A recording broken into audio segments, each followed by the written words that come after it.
Equipping our current and future workforce with the right skills and supporting our businesses to grow and invest is a key enabler for delivering net zero in Wales. Everyone needs to take responsibility and play their part to make a difference. The way in which we all do our jobs in the future will change or evolve as decarbonisation advances. We need to make sure we understand the impact of these changes and can respond to them flexibly and effectively.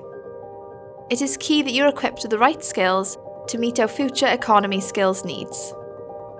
To start to understand and address these challenges, a Net Zero Skills Action Plan has been developed. It details, working in partnership across our stakeholders and industry, how we will deliver skills for the future across 7 priority areas. By taking action now to improve practices, raise awareness, invest in people and communities, we will all support innovation and help build a more resilient economy. We are seeking engagement across Wales and plan to publish a public consultation to inform a skills roadmap for each sector.